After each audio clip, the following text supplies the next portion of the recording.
Next, we're going to look at adding activities to our Nearpod lesson. So I'm going to click on the Add New button.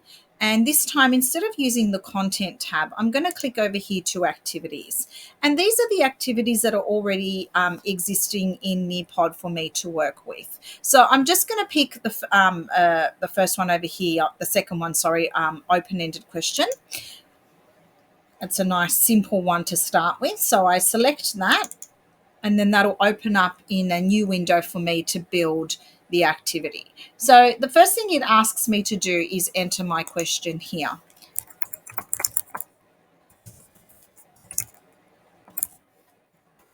Okay, something simple like that. I can add an image to go with this particular question. Just search for one.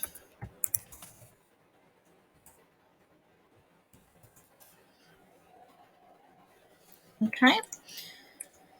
And I can use that as part of my my question so that my student will see the question and the image. I can also use this option over here to add a way for students to respond using audio. So this is particularly effective with younger students or with EA or D students. So it's quite a little good disability feature to add on just to help your students out. And then I can also set a timer for my question. So at the moment, there's no time limit, but I can give them 1 minute to respond to this particular question. Once I'm happy with the activity setup, I hit save. And then you'll see it will take me back to my Nearpod slide deck where I can then place this activity wherever I like it. So I can have it here at the end. I could probably put it, right at the beginning so that my session starts with this particular question.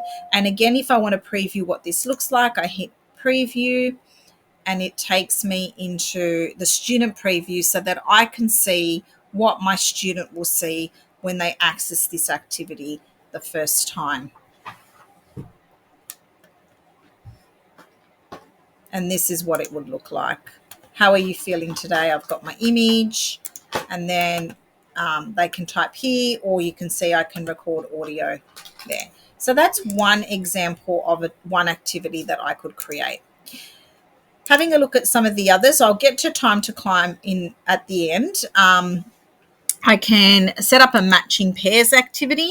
So again, that's like a pair match, and you can see, again, I pop in my instructions. I can add a timer.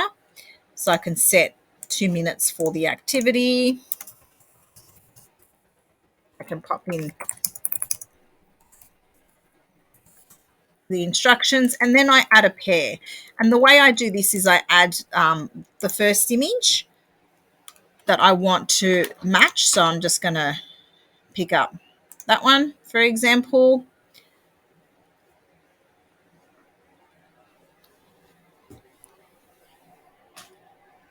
And then I can either match that image with another image, or I can pop in text, panda jumps. And so you see now I've got a pair. So I can add a second pair, and I can keep going until I've, completed the activity or included all the bits and pieces that I want my students to be able to answer in the activity. So I'll just do one more example. So back of the microbit in front of the microbit, and then done. Okay.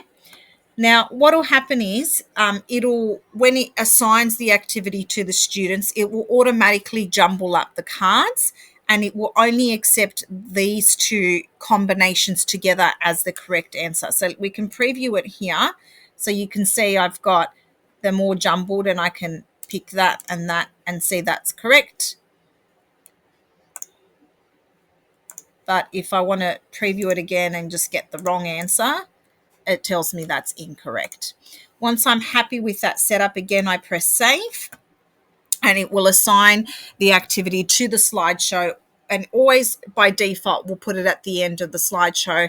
But again, you can pick it up and just drag and drop it to wherever you want it to occur in the sequence of learning. So I've just popped it in there. Another activity that I'll go through quickly in this example is the Draw It activity. So this is an activity where students can respond by drawing to something. So draw on the slide. And again, I can just upload what I want them to draw on. So the template. So I might just pick this scavenger hunt one, for example. And the activity might be draw what you might find in your yard or garden or park, and the student will see that on their screen and they can draw on there. So I hit save.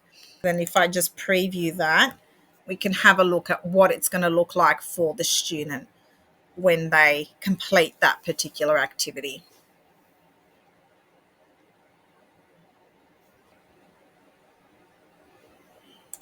Another great one to include is the Collaborate board. Now, this appears almost like a Padlet within the Nearpod experience. So you can enter in your topic, you can enter in your description, and your students respond to this activity with either text or images.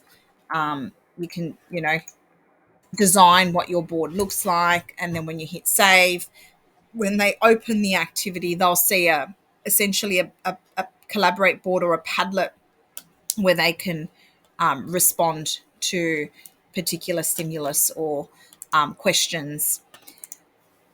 A poll, so you can do surveys or live surveys or quizzes as part of your lesson. So again, you type in your question here, you write your answers, you can set out your answers as either correct or incorrect. So I'm going to make B the correct option.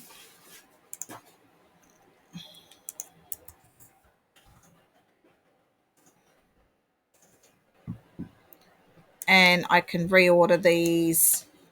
I can throw them away and I can keep going. And again, I can add a stimulus image, I can add a timer, and I can even set the quiz so that there's more than one correct answer, so students can pick multiple options.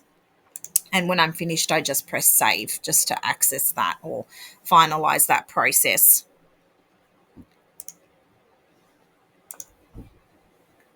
Fill in the blanks. So a closed passage. So you pop your text in here.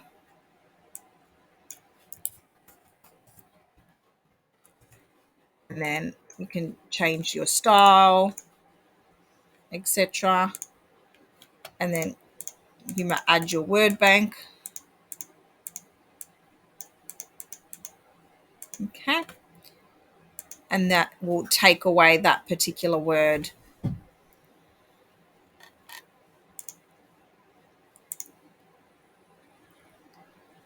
The memory test. Again, this is much like the match it activity, except you might have shown your students a stimulus beforehand, and now you want them to match that stimulus. So you can use your own images.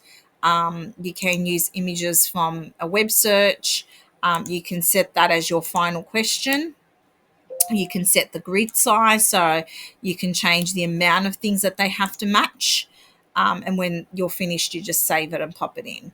You can also add in a Flipgrid. So this integrates with Flipgrid. So this will open up a Flipgrid option where students can respond to a stimulus with a Flipgrid video, and you would link your Flipgrid using your URL here, and it would embed it into your site. So there are quite a few different interactive activities that you can use in Nearpod. The last one I will quickly show you is Time to Climb. And Time to Climb is a quiz game, and I quite like it as a culminating activity. And it's a lot of fun. So you set your questions and the kids can compete against each other. So if you use it as a whole class activity, you have 30 students that can compete against each other. And the objective is to say, get to the top of the mountain. And again, you can add your questions. You can use images as your question instead of text. You can add your answers. You can set timers for each question. So by default, it's set to 30 seconds. But if I wanted to increase that, I might even just make it 1 minute 30, depending on the complexity of the question and the students that I'm working with when I'm creating this particular question. And again, once you finish, you hit save and it adds it onto your board. When I'm happy, I hit save and exit, and it will take me back to my landing page, and you will see my lesson is there ready and waiting for me to either run it as a live session or assign it as a self-paced task. In the next video, I'll walk through assigning the lesson and running a live session as opposed to running a self-paced session.